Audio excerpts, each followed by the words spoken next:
How are you today, guys? It's Russ from the Alpha Unleashed and RM Fitness, and I wanted to talk to you today about what I can see is quite a common problem with people in that they perceive getting results with their health, fitness and well-being as a purchase or a cost or an expenditure almost, rather than an investment.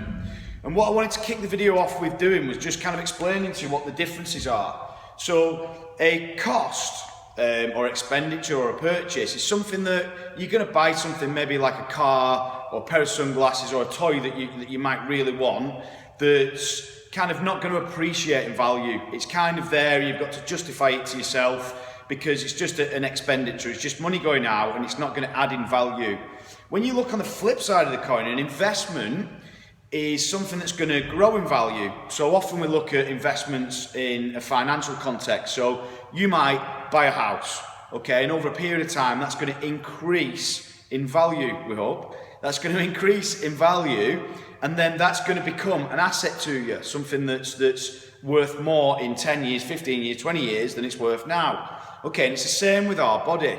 And a lot of people view kind of investing in the body, investing in their mental well-being, their emotional control, their mental toughness, investing in their health and the well-being, as they view it as just an expenditure that they have to sort of justify, that they might line up with. Well, I've got my payments going out for my car, and we want to go out for a meal on a Saturday night, and it's just another thing in that context. And what I wanted to sort of have you consider is that you're investing in yourself, and you are your biggest asset. You only get one body, you only get one life, and I would just have you consider what, if you flip it round in your head, when you invest into yourself, what a difference that could make to your quality of life and your length of life. So what are these different areas when it comes to health, fitness and well-being that we're talking about? What are these different areas we could be investing in? Well, the first one's kind of mindset and inner game, okay? And I always talk about that as number one, because I think that until that's in the right place, nothing else tends to happen. So there's different areas within mindset that you could be looking at investing in. So, number one is kind of, your self-esteem's going to increase. Therefore, your ability to set out a challenge that's in front of you and tackle it effectively is going to be maximised. Your self-confidence is going to be optimized and maximized, so you're going to go into that challenge hard, and you're going to come through the other end, and you're going to actually step forward and take these challenges on in life, and you're going to grow because of that. Your motivation, you've got to invest in your mindset to be motivated. Okay, if you're not putting anything in, then you're not going to get anything out.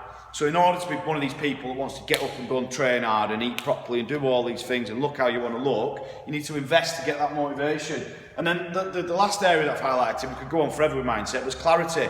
So when you're clear on what you want, and when you're clear on the steps it takes to get there, and when you're clear on your motivating factors as why you want to do it, you will do all that with 100% conviction. When you're not clear, you tend to just wishy-washy. I'll try this program, I'll try this diet, I'll do this because a friend at the office is doing it, and we just want to be boom, A to B.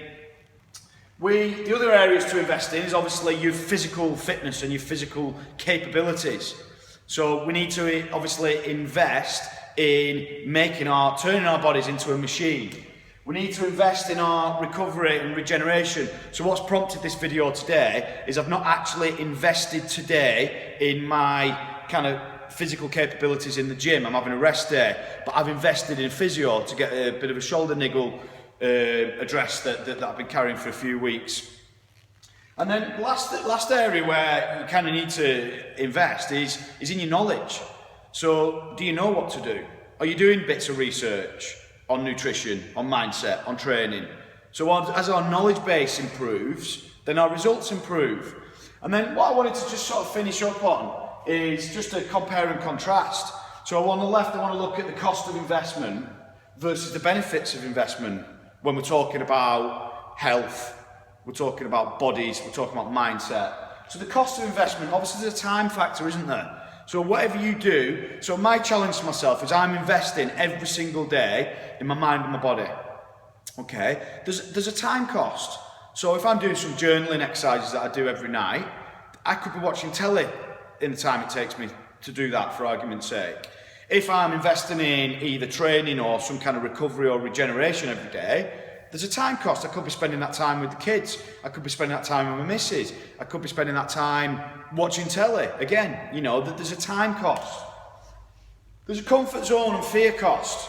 So as human beings, we're motivated to stay in our comfort zone, do the things that are comfortable, and stay away from fear. Okay, we're inbuilt, we're hardwired to do that. So there's a cost there.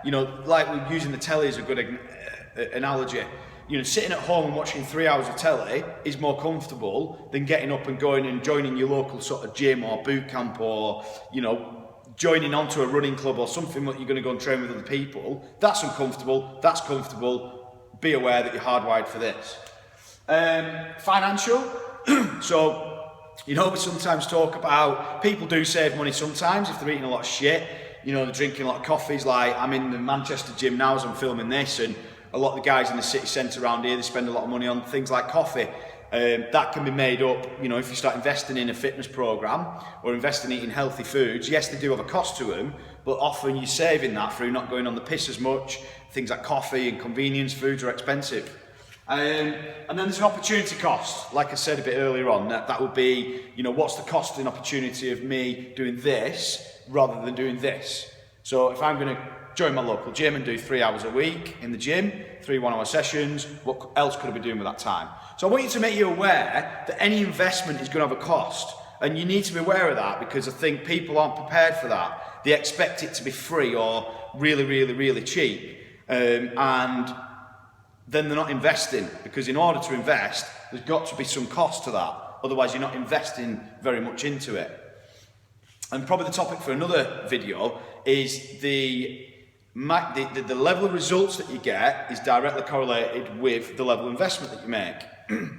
So what are the benefits? We've looked at the costs. We've defined what a purchase is versus an investment. We've looked at the different areas that you could possibly invest into, your kind of health, your body and your mindset. And what are the benefits of that? So first one is health and lifespan. How much does it fucking cost to get seriously ill? How much emotional damage do you do to those that you love around you if you get terminally ill and it's something you could have done something about by doing some exercise and eating properly? And I'm sorry if this hits you hard, guys, but I'm not here to fuck about. It's a serious question. Think about that one. Self-esteem and feel-good factor. How many lost opportunities to do things are you putting up with right now because your self-esteem and your self-confidence is down here? So self-esteem is related to self-confidence. They're both related to how much you're prepared to step forward into, kind of out your comfort zone and into something that's maybe fear-inducing. But the fear-inducing activities are going to produce the biggest room for growth and the biggest results. So the benefits of investments, relationships and connections. So, I don't know, like you guys have got kids, how much better is your relationship going to be? I didn't train for a couple of days last week, boiling hot weather. One of my 4-year-old twins squirted me in the face with a water gun. You might think it's funny. Went all over my phone, all over the newspaper I was reading. I didn't expect it. I was just completely lost my shit with him. And I swore, and I'm not proud of it, and that's not good. But that's what I get a bit like when I don't do exercise as much as I should be doing, okay? So what's the cost of that? If that's happening excessively, what's the cost in your intimate relationships?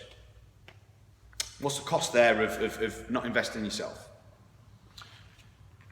And then, if we're seeing ourselves in this provide, protect, lead role, so provide financially for the family, protect the family, lead the family, or lead people in your workplace, or if you've got a bit of a following, like obviously I put a lot of stuff out on social media, people are taking my lead with certain things.